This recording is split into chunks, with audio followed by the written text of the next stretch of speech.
my room's a mess, but at this point, I don't care. Before we get into a lighthearted video, I need to talk about something serious. The Black Lives Matter protests have been going on, and I'm doing anything I can to help because my mother is not letting me protest. If there's anything you can do, please do it. Just do what you can to help, please. It's needed. I wish there was something more I can do, but I'm just trying to spread information and trying to get as many people as I can to help. Back to the video. So, it's been like a month or two since my first video, but a lot has changed. I'm gonna try and be like more myself now because I'm not as nervous, I guess.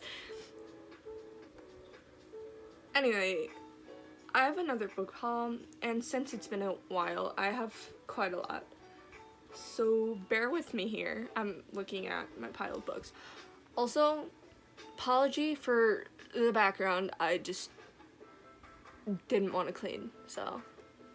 Okay, first book is The Shining by Stephen King, but I'm angry because the place I got it from, like, ripped the stuff off of it.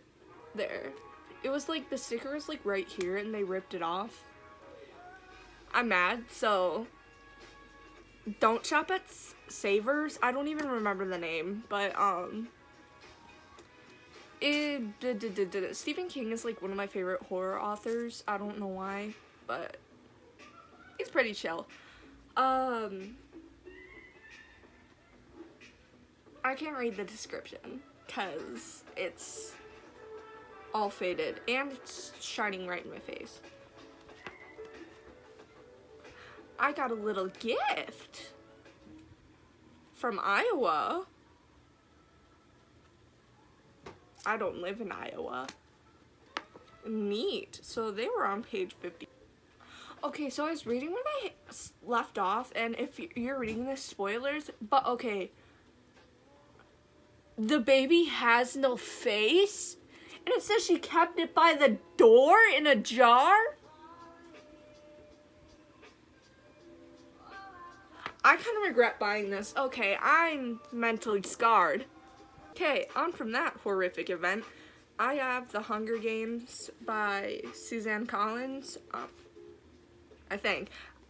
Anyway, if you don't know what The Hunger Games is about, it's basically a dystopian society. That's all I'm gonna say, because I kind of don't want to go into it with knowing what it's about. I kind of know what it's about because I watched some of the movies when I was younger, but Stephen King and John Green rated this. I like both of them, but I am mentally scarred from Stephen King because of The Shining. Is he?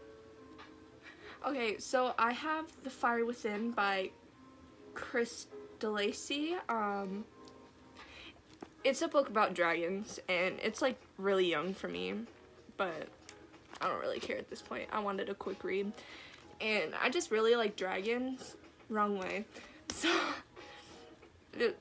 I thought it'd be something cute to read if I'm in a reading slump or whatever, which is right now. I'll get to that later.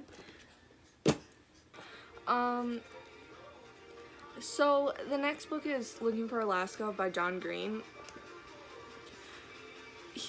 I said this like 5 times, he's one of my favorite authors. I really like Turtles All the Way Down. Sorry, don't know what I'm doing. But I wanted to try some of his other books, so I have like quite a lot. And my sister told me this one was good, so I'll let you know. But I'm just gonna read the back of it. I'm not gonna say that every time. You can just figure that out yourself, because I'm pretty sure you're smart enough to know. But anyway, before, Miles Pudge Halter's whole existence has been one big non-event. and his obsession with famous last words has only made him crave the great perhaps. I can't read that, but a poet. Even more, he heads off to the sometimes crazy, possibly unstable, and anything but boring world of Culver Creek boarding school, and his life becomes the opposite of safe, because down the hall's Alaska Young, the gorgeous, clever, funny, sexy, self-destructive, screwed up, and utterly fascinating Alaska Young, who's an event unto herself. She pulls Pudge into her world, launches him into the great perhaps and steals his heart. After, nothing is ever the same. Sounds pretty interesting. The next book I have is The Art of Racing in the Rain by Garth Stain. I watched the movie to this and it was really cute. I cried. But I found it at like the thrift store, so I was like, okay, might as well buy it. It was quite expensive. Sorry, I'm still kind of mad about that. But anyway, fans of Marley and Me rejoice by Entertainment Weekly. So if you like Marley and Me, check this out. Sorry, I'm really bad at this. But on the eve of his death, Enzo, a philosopher dog with a nearly human soul, takes stock of his life with the Swift family, Denny, an up-and-coming race car driver, his wife Eve, and their daughter Zoe. If you saw the movie, I'm sure the book is pretty cute too, so I haven't even read it, but recommend it. God, I hate myself. Sorry, I just had to announce this. I just realized how weird my hands looked. I was tie-dyeing shirts, so if it looks like I have a disease, that's why. Okay, sorry, my phone wasn't working. So, next book I have is The Outsiders by S.E. Hinton. I had to read this for school, but I really liked it, but I had to skim through it because I just wanted to get my work done because online school sucked because of quarantine. It could have been worse. Anyway, I really like this book. I love the movie too. I love the book. Who am I kidding? So yeah. Before I read like the back of this, for anyone who's like really young and wants to write a book, don't doubt yourself, because she was 15 when she wrote this book. So if she can do it, anyone can. Especially if you just want to write a book for fun and want people to read it. I know it sounds corny, whatever. Wattpad is a good place to start that too, because people can read it on there. Just advice from someone who had to write a book for a school project. I don't know anything, but props to you. If you have a book that you're writing and you want someone to read it, I'm volunteering. I read really slow, but I'll give you updates along the way. Only if you want to, though. I don't know how that's gonna work, but no one ever said life was easy, but Pony Boy is pretty sure that he's got things figured out. He knows that he can count on his brothers, Dairy and Soda Pop, and he knows that he can count on his friends, true friends who would do anything for him, like Johnny and Two-Bit. And when it comes to the Socias, a vicious gang of rich kids who enjoy beating up on greasers like him and his friends, he knows that he can count on them for trouble. But one night, someone takes things too far, and Pony Boy's world is turned upside down. Read it, please. I love this book, and I want more people to talk about it with. Thank you. I also got Dear Evan Hansen. I love the musical, and I know I probably should have read this first, but anyway. It's by Val Emmett. Sorry if I butcher any of these names. I'm horrible at names. Val Emmett, Stephen Levinson, Benji Pasek, and Justin Paul. I think. I don't know. The musical was really good. I didn't see it. I just listened to it on YouTube. I'm also kind of a theater kid. Kinda. Dear Evan Hansen, today is going to be an amazing day, and here's why. When a letter that was never meant to be seen draws high school senior Evan Hansen to a family's grief over the loss of their son, Evan is given the chance of a lifetime to belong. He just has to pretend that he was notoriously troubled that the notoriously troubled Connor Murphy was his secret best friend. Suddenly, Evan isn't invisible anymore, even to the girl of his dreams, and Connor Murphy's parents have taken in like their own. Desperate to know more about the anemic son from his closest friend, as I can't read. As Evan gets pulled deeper into the family swirl of anger, regret, and confusion, he knows that what he's doing can't be right. But if he's helping people, how wrong can it be? No longer incapacitated by anxiety or hiding from the disappointment in his mother's eyes, this new Evan has a purpose and confidence. Every day is amazing until everything is in danger of unraveling and he comes face to face with his greatest obstacle, himself. A simple lie leads to complicated truths in this big-hearted story of grief, authenticity, and the struggle to belong in an age of an instant connectivity and profound isolation. That took me way longer than I thought it was going to. I can read faster in my head, sorry. So the next book I got, I don't know how to phrase this, was Fangirl by Rainbow Rowell. It has green edges. Sorry, I'm excited about that. My sister told me about this book, and I was like, okay, let's check her out. She tells me about a lot of books, so I'm gonna say that in pretty much all of these. Sorry if that's annoying. Kath is a Simon Snow fan. Okay, the whole world is a Simon Snow fan, but for Kath, being a fan is her life, and she's really good at it. She and her twin sister, Ren, ensconced themselves in the Simon Snow series when they were just kids. It's what got them through their mother leaving. Rereading, hanging out in Simon Snow forums, writing Simon Snow fan fiction, dressing up like characters for every movie premiere. Kath's sister has mostly grown away from the fandom, but Kath can't let go. She doesn't want to. Now that they're going to college, Ren has told Kath that she doesn't want to be roommates. Kath is on her own, completely outside of her comfort zone.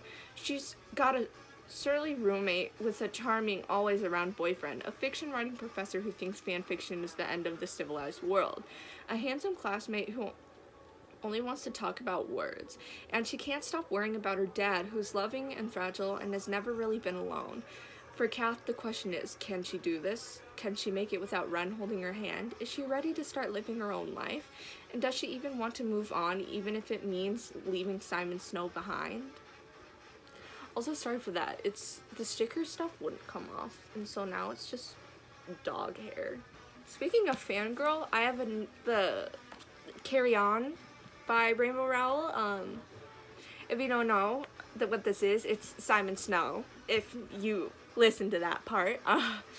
But I already started reading this, and it's pretty funny. I don't understand how people like say they laughed out loud, because it's just, for me, it's just a little I mean, I've laughed reading books before, but like not hysterically. Just throwing this in here. I recorded a whole new thing without reading the back of this book, so let me read you this. Oh my, here we go. Simon Snow is the worst chosen one who's ever been chosen. That's what his roommate Baz says. And Baz might be evil and a vampire and a complete git, but he's probably right. Half the time, Simon can't even make his wand work, and the other half he sets something on fire. His mentor's avoiding him, his girlfriend broke up with him, and there's a magic-eating monster running around wearing Simon's face. Baz would be having a field day with all this if he were here. It's their last year at Watford School of Magics, and Simon's infuriating nemesis didn't even bother to show up. Carrying On is a ghost story, a love story, and a mystery. It's just as much kissing and talking as you expect from a Rainbow Rowell novel, but far, far more monsters. Sorry, I can't read. I'm never able to. Never. Oh, Lord. Someone kill me. But, I would recommend this, even though I'm, like, not all the way through. But it's pretty cute. Just saying. Thank you. Okay. This one's kind of embarrassing to admit, but I've gotten back into my FNAF phase, and I've been wanting to read The Silver Eyes by Scott Cawthon and Bree Risley since I was like 8, 7, 6, I don't know, one of the three. So I bought it, and it's kind of good. If you don't like this, like, game book series, I wouldn't invest your money in it, obviously, but, it's kind of good. It's kind of embarrassing to admit once again, but ever since quarantine started, I got back, why am I saying, sorry, ever since quarantine started, I got back in my FNAF phase, which is kind of embarrassing to admit, but I also got the game. One of them. It was Pizzeria Simulator. You don't care. Sorry. Just an FYI, there's going to be a lot of S.E. Hinton and John Green because I really like them. Speaking of S.E. Hinton, I got That Was Then, This Is Now, which I think is the second part of The Outsiders, or just like a different side of it. I think it's, if you read the book, I think it's from like Curly Boy Shepherd, Tim Shepherd's perspective. I don't know. I think that's their last name. I can't remember. But I really like The Outsiders, and I was like kind of sad it's over, and I don't want to watch the movie like 50 times. So I got this and a bunch of her other books. Exciting. The back, as always. Does growing up have to mean growing apart? Since childhood, Brian and Mark have been as close as brothers. Oh, so it's not the... I was wrong. Okay. Now that things are changing, Brian's growing up, spending a lot of time with girls and thinking seriously about who he wants to be. Mark still just lives for the thrill of the moment, but the two are growing apart, but holding on, until Brian makes a shocking discovery about Mark. Then Brian faces a terrible decision, one that will change both of their lives forever. T. Does anyone even say that anymore? Yeah, I don't, but, I'm not throwing my books, it's perfectly fine. I have a pile I'm setting it on.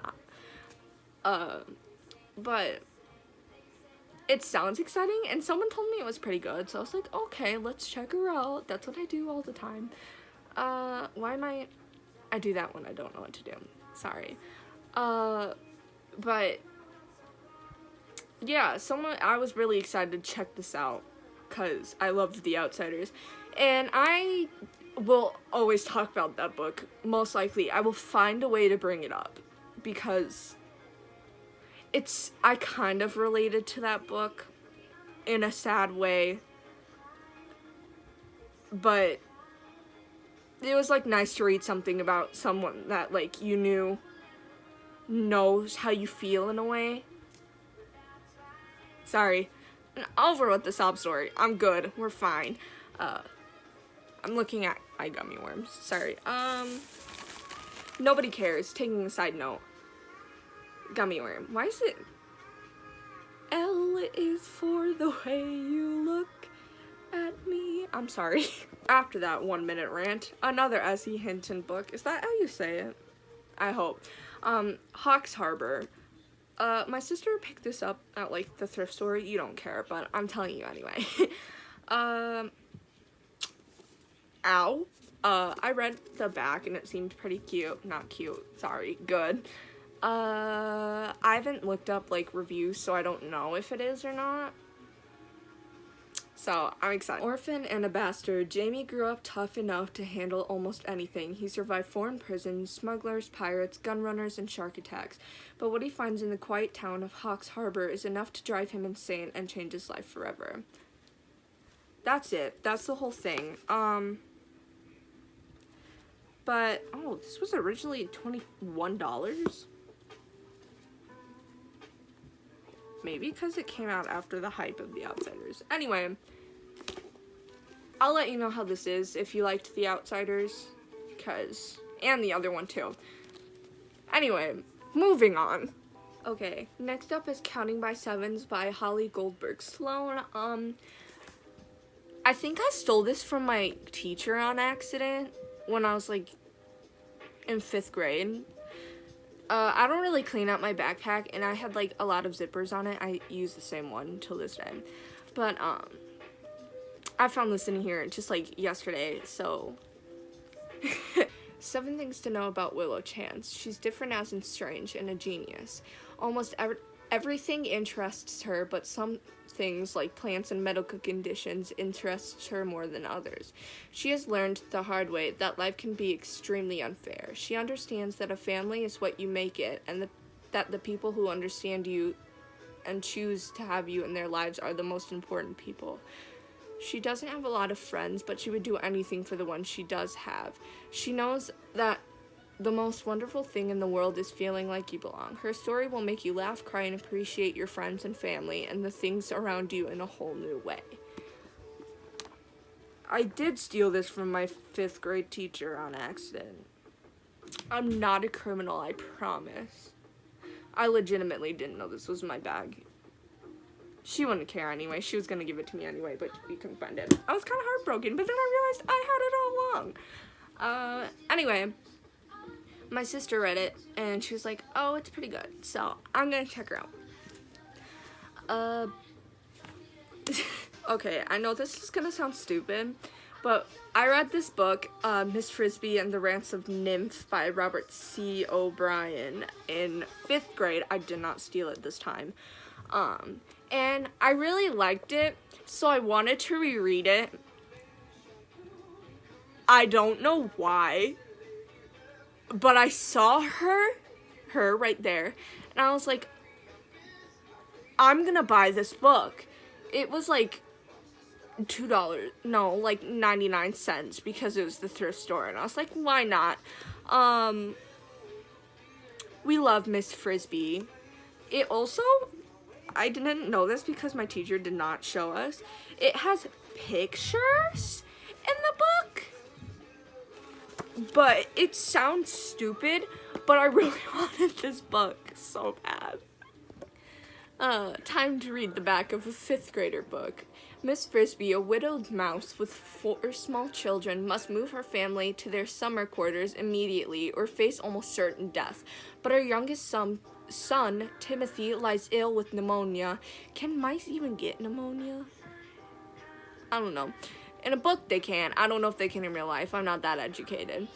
And must not be moved. Fortunately, she encounters the rats of Nymph, an extraordinary breed of highly intelligent creatures who come up with a brilliant solution to her dilemma. So, long story short, I wanted to reread a 5th grader book because it was cute. And sad, kind of. I know you don't care. I care, though, and I thought I should show you. Okay. Bud Not Buddy by Christopher Paul Curtis. I was supposed to read this in 4th grade, but we didn't, and I was bummed because I really wanted to read this. So, of course, I saw it at Goodwill, and I was like, okay, well, another book I read when I was probably an infant. 4th grade, not that little, but I picked her up, and I was like, okay, well, I might like her. And it also has an award, so.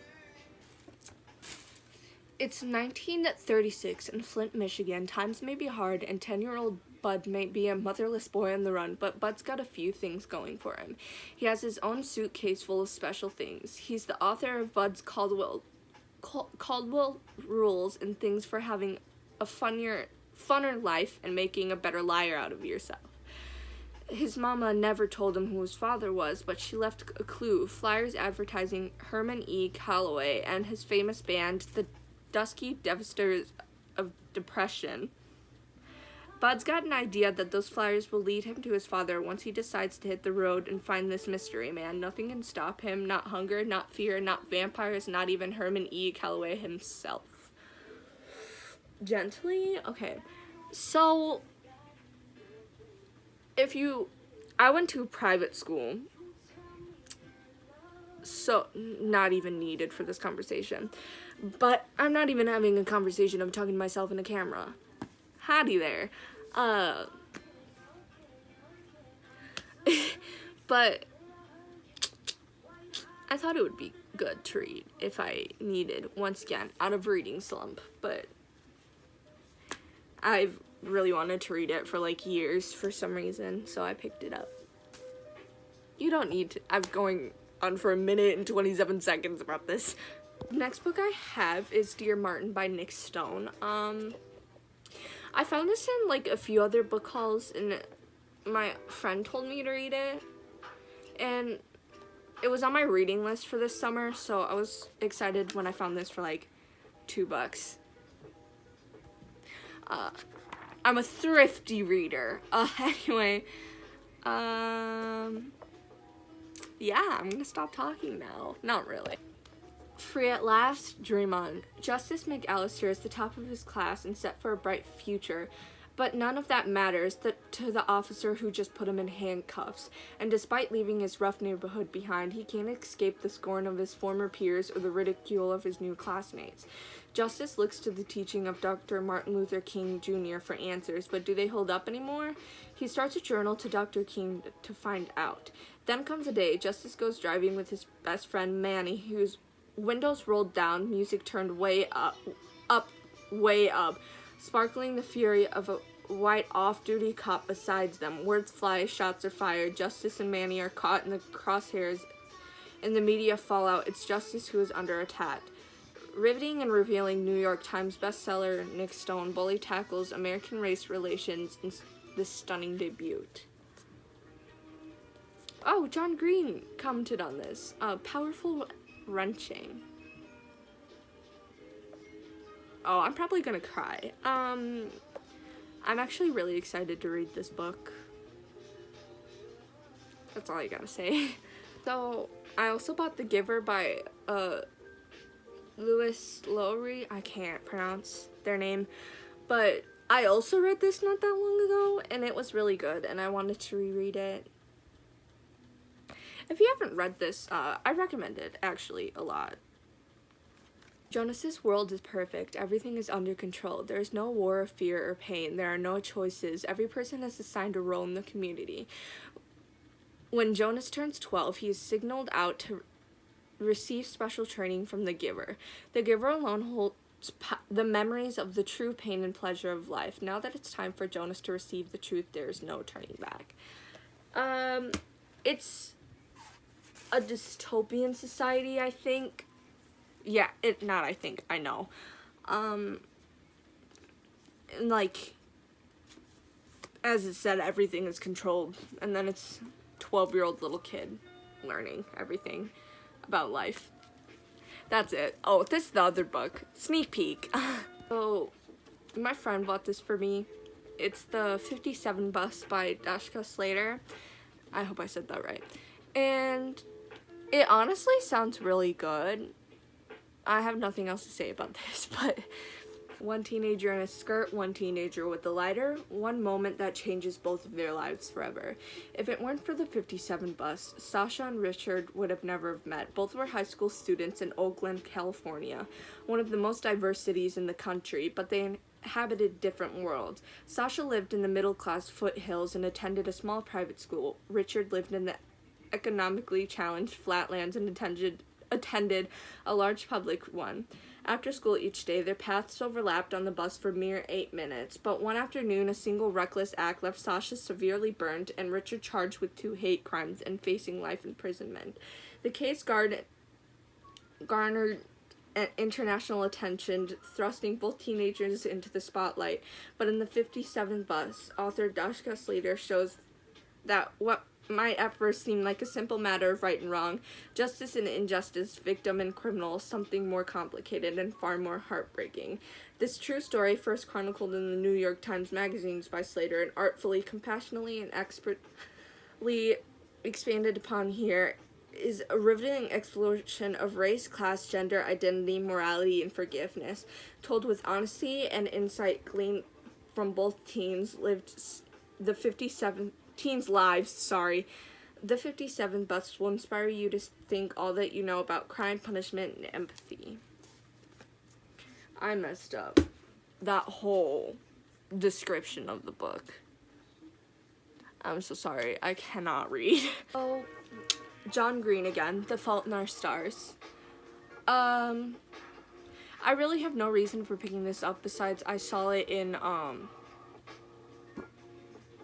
what is the store called? Meyer. And I was like, oh, is this a good book? And my sister's like, yeah, it is, Dumbo. No, I'm joking. She doesn't. She's really nice. And it was a really popular book, so I was like, it may be cheesy, but let's try it out. Despite the tumor shrinking medical miracle that has brought her a few years, Hazel has never been anything but terminal. Her final chapter inscribed upon diagnosis, but when a gorgeous plot twist named Augustus Waters suddenly appears at Cancer Kids support group, Hazel's story is about to be completely rewritten. I saw the movie and I liked it, but I was like, that was the book. Sorry. I saw the movie when I was like little. I know that. I was young, I think. I don't know. I'm not that old. Another one of my favorite authors, by the way, W. Bruce Cameron. I Got a Dog's Journey. I really liked his books because I got them at the book fair when I was little. The first one I read was Ellie's Story. If you need a quick read, and like, that one's good. His other ones too. I don't know, I read them, I still do, but I saw this book and I kind of wanted to read it, but I don't know if I need to read A Dog's Purpose first. So, hopefully not, otherwise I'm gonna have to borrow it from my sister. She was gonna give it to me anyway, who cares? If you're gonna read this book, you do need to read A Dog's Purpose first, because apparently it's the sequel. Anyway, Buddy's a good dog. After searching for his purpose through several eventful lives, Buddy's sure that he's found and fulfilled it. Yet he watches curious baby Clarity get into dangerous mischief on the family's farm. He's certain that this little girl isn't very much of in need of a dog of her own. When Buddy is reborn, he realizes that he has a new destiny. He's overjoyed when he's adopted by Clarity, now a vibrant but troubled teenager. As Clarity navigates the up and downs of adolescence, Buddy is there to protect, cheer, rescue, and love her unconditionally. When they are suddenly separated, Buddy despairs. Who will take care of his girl? I don't know why, I just like reading books with dogs in them, because humans are complicated, dogs aren't. That's final. Why do I do that awkward smile so much? I got Little Woman by Louisa May Alcott, I think. Ow. My finger's bent, sorry. I saw it in Barnes & Noble, and I skimmed through all the covers until I found a semi-cheap one, because I've been wanting to read this forever. Still, it was like $6.99, and the others were like, one was like $20, because another one was like $50 because it was like the first cover, which I understand, but like, I'm not gonna buy that. I only had $20. Excuse me, sir, I am not able to afford it. Sir, ma'am, they, them, I don't know, whatever you prefer. I don't care, you. But, yeah, it was a vibe. 19th century New England, in the shadow of the Civil War, the four teenaged March sisters will come of age sharing joys and hardships, dreams and disappointments. In the throes of unfamiliar poverty and adult responsibility, the girls with their wildly different personalities find it's not easy time to make their transition from girlhood to womanhood, but nurtured by their wise and beloved Marmee, I think, they are bound by their love for one another and the feminine strength they share, responding to the need for a girl's book. Oh, that's just a description of why she wrote it. But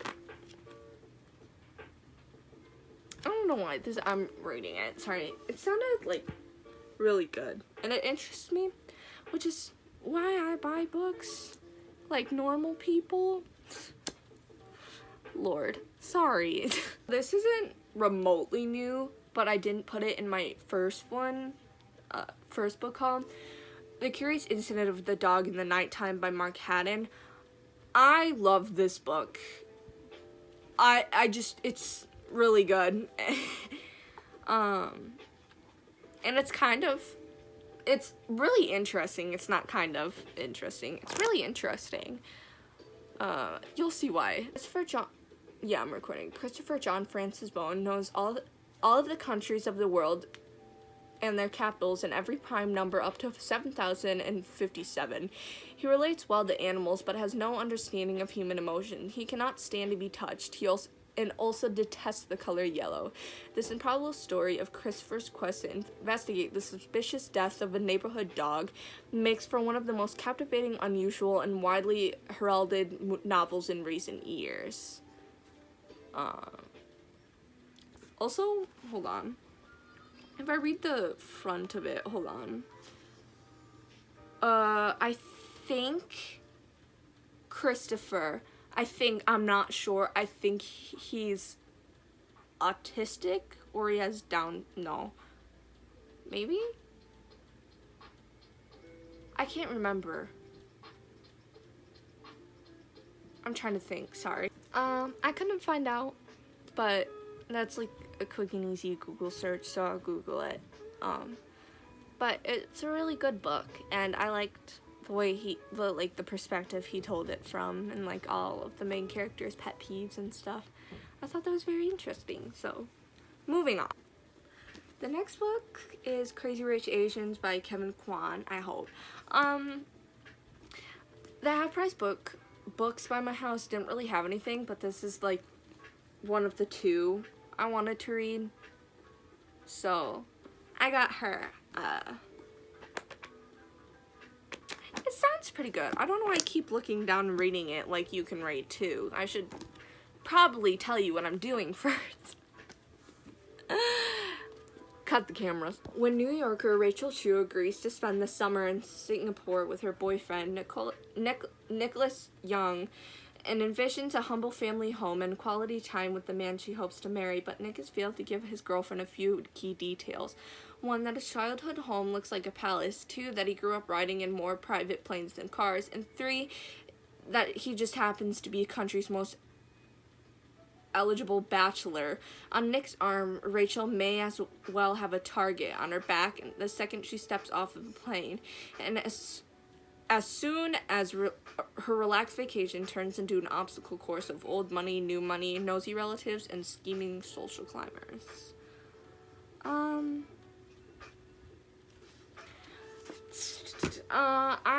I don't know, I wanted that on my reading list.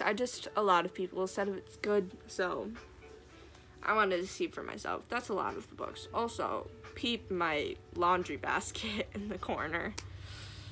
I've not cleaned my room. I've been sad. You didn't need to know that. Another one of the 2 books I got from Half Price Books today was Dumplin' by Julie Murphy. It's also on Netflix as a movie. Should I mention that first? I saw my sister reading it, so I was like, obviously it's good then. No. She seemed to like it, so I picked it up, and I was like, okay, it's also really bent. I should have waited for a new one, but that's okay. We still love it anyway. Self-proclaimed fat girl Willowdean Dixon, dubbed Dumplin' by her former beauty queen mom, has always been at home in her own skin. Her thoughts on having the ultimate bikini body: put a bikini on your body. With her all-American beauty best friend Ellen by her side, things have always worked. Until she takes a job at Harpies, the local fast food joint. Then she meets private school Beau, a hot former jock. Will isn't surprised to find herself attracted to Beau, but she is surprised when he seems to like her back. Instead of finding new heights of self-assurance in a relationship with Beau, Will starts to doubt herself, so she sets out to take back her confidence by doing the most horrifying things she can imagine, entering the Miss Teen Blue Bonnet beauty pageant, along with several other unlikely candidates, to show the world that she deserves to be up there as much as any other girl does. Along the way, she'll shock the hell out of Clover City, maybe herself most of all. So obviously it's a book about self-love, which I need to read. It sounds really good. and I'm excited now, like really excited. I might read this next. Okay, She Flew Across the Room, but All the Bright Places by Jennifer Naveen. I haven't heard the best things about this book, but I kind of wanted to read it. Ooh, that's a lot. I had a description. But I don't know if it's weird. I'm sorry, I'm wearing shorts and I've been sitting crisscross for like 2 hours. It sounds pretty good. I might read this last. Lord Finch is fascinated by death. Every day he thinks of ways he might die, but every day he also searches for and manages to find something to keep him here alive and awake. Violet Markey lives for the future, counting the days until graduation, when she can escape her small Indiana town and her aching grief in the wake of her sister's death. When Finch and Violet meet on the ledge of the bell tower at school, 6 stories above the ground, it's clear who saves whom. And when the unlikely pair teams up on a class project to discover the natural wonders of their state, they go, as Finch says, where the road takes them. The grand, the small, the bizarre, the beautiful, the ugly, the surprising, just like life. Soon, it's only with Violet that Finch can be himself. A bold, funny, live-out-loud guy who's not such of a freak after all. And it's only with Finch that Violet forgets to count away the days and starts living them. But as soon as Violet Worlds grows, Finch's begins to shrink. This is a heart-wrenching, unflinching story of love, shared life lived, and 2 teens who find one another while standing on the edge. Cover started falling off. I'm gonna get copyrighted, but yeah, it sounds pretty cute. I can't quite remember if I put this in my last one, but Simon versus the Homo Sapiens Agenda by Becky Albertalli. I read this already. I loved it. I haven't watched the movie yet, but the story is just like really good. I don't know. I'll read the back. I am so hyper and annoying. I am so sorry. Anyway, 16-year-old and not so openly gay Simon Spear prefers to save his drama for the school musical. But when an email falls into the wrong hands, his secret is at risk of being thrust into the spotlight. Now Simon is actually being blackmailed. If he doesn't play wingman for the class clown Martin, his sexual identity will become everyone's business. Worse, the privacy of Blue, the pen name of the boy he's been emailing with, will be jeopardized. As his email correspondence with Blue grows more flirtatious every day, Simon's junior year has suddenly gotten all kinds of complicated. Simon has to find a way to step out of his comfort zone before he's pushed out without alienating his friends, compromising himself, or fumbling a shot at happiness with the most confusing, adorable guy he's ever met. It's so cute, and it's not... The love story is so cute. I actually cried reading this book for no reason. I don't laugh out loud at books, but I cry. God, The Outsiders made me bawl like a baby. Told you I'd find a way to mention it. Anyway, sorry, I had to put it back in the book tub. Anyway, moving on. On the topic of Love, Simon, The Upside of the Unrequited by Becky Albertalli. I hope I'm saying her name right. There, I don't know. This is the part of the series. I think it's like a 3-book series. I don't know, but I'm not reading Leah and the Offbeat. I can't. I did not like Leah in the book. Anyway, 16-year-old Molly Peskin Suso knows all about the unrequited love. She's lived through it about 26 times. She crushes hard and crushes often, but always in secret. But no matter how many times her twin sister Cassie tells her to woman up, Molly can't stomach the idea of rejection, so she's careful. Fat girls always have to be careful. Then a new cute girl enters Cassie's orbit, and for the first time, Molly's cynical twin is a lovesick mess. Meanwhile, Molly's totally not dying of loneliness, except for the part where she is. Lucky Luckily, Cassie's new girlfriend comes with a cute hipster boy's sidekick. Will is funny, flirtatious, and just might be perfect crush material. Maybe more than crush material, and if Molly can win him over, she'll get her first kiss and she'll get her twin back. There's only one problem. Molly's co-worker Reed. He's an awkward Tolkien super fan with a season pass to the Ren Fair, and there's absolutely no way Molly could fall for him, right? Once again, it sounds good. I don't know what else to say. Except, I really can't think of anything else to say. Moving on. I am getting tired. I'm sorry. Oh, Lord. The Greatest Adventures of Sherlock Holmes by Sir Arthur Conan Doyle, I think? Only $8. 44 short stories. I think they just cut the books. 4 complete novels. Never mind. I've been wanting to read Sherlock Holmes for a while. And so I found this in like the clearance section at Barnes & Noble. And I was like, okay, I got $8. Let's get it. Anyway. Oh god, I'm so tired. I only have 2 left, so hold on with me here. Okay, The Night Circus by Erin Morgenstern, I think.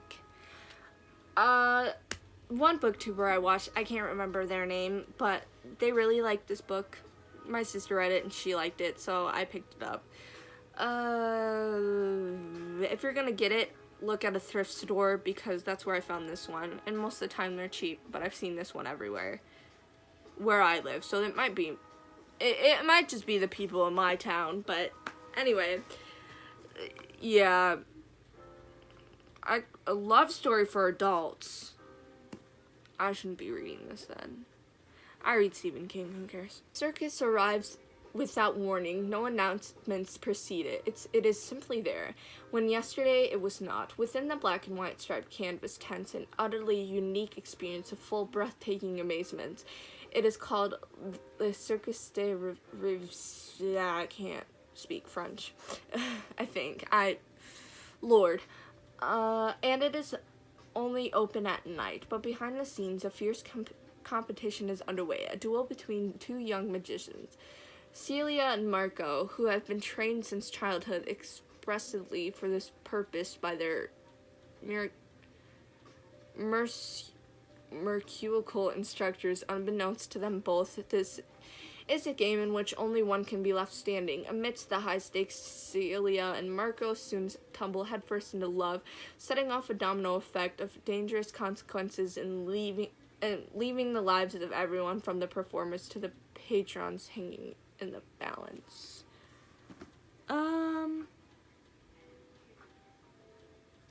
Yeah, I don't have anything else to say about this one. I'm so tired. Last one. Paper Towns by John Green. Found it at the thrift store. Sister told me it was good. I'm not gonna bother to make this 2 clips. Who is the real Margot? Quentin Jacobson has spent a lifetime loving the magnificently adventurous Margot Spiegelman from afar. So when she cracks open a window and climbs into his life, dressed like a ninja and summoning him for an ingenious campaign of revenge, he follows. After their all-nighter ends, a new day breaks. Q arrives at school to discover that Margot, has always an enigma, has now become a mystery. But Q soon learns that there are clues, and they're for him. On urged down a disconnected path, the closer he gets, the less Q sees the girl he thought he knew. Ow, my kneecap. I'm in pain. I've sat crisscross for about 2 hours recording this. So I'm kind of dumb and I forgot to record an outro, so here's just a picture of my hedgehog.